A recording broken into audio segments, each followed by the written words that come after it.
Why did my credit score drop? A guide to why your score may have fallen, and how to boost it back up again. Checking your credit score is an easy way to tell if you're making smart financial moves with your credit cards and loans.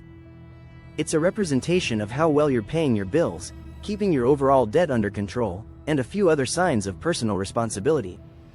Common mistakes to avoid. But even if you feel like you're doing everything right, you might be making some mistakes that could cause a drop in your score since the last time you checked. Here's a look at what they are and how to get back on the right track. Problem: missed payments. Making payments on time accounts for nearly 40% of your credit score. Since it carries so much weight, a missed payment, or worse, a history of missed payments, will likely have a significant negative impact on your score. Even though it may not plummet the first time you pay late, your score will drop should it become a habit. Solution: get ahead of the problem. In the best of all possible worlds, you pay your credit card bills on time every time. But that isn't always possible, particularly if you've undergone a layoff or furlough. Be proactive. If you know you will not be able to pay on time, call your creditor before the due date to see if they would be willing to work out an arrangement due to your special circumstances, like pay deferment, forbearance, payment plan. Problem: using too much credit.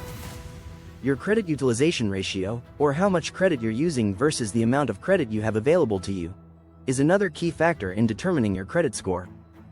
It's best to use only 10% to 30% of your available credit on each card individually and on all of your cards combined. Using any more will cause your score to drop. Solution: make a plan to repay debt.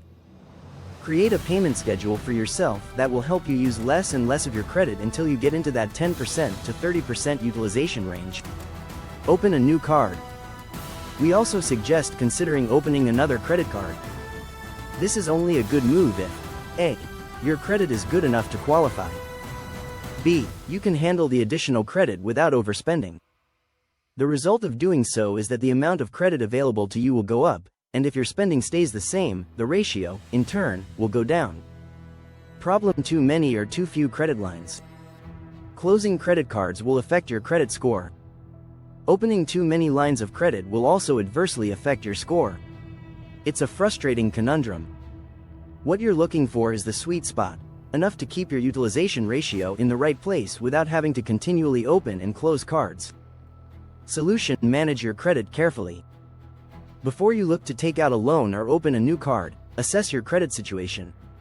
Ask yourself, will I be looking to apply for more credit soon? If so, hold off on applying for another card now. And if you have a card you don't want anymore, as long as it doesn't have an annual fee, don't close it.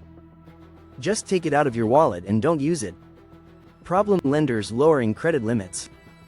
Lenders can lower credit limits or even close out credit cards that haven't been used in a long time. Because finances are so uncertain, they want to protect their businesses, too, and rid themselves of any risk their customers may pose. Their actions could lower your score. Solution: start using dormant cards. If you're trying to avoid having a card closed by the issuer, be sure to use it every once in a while, even if it's not a card you typically use. Cards to hang. Keep.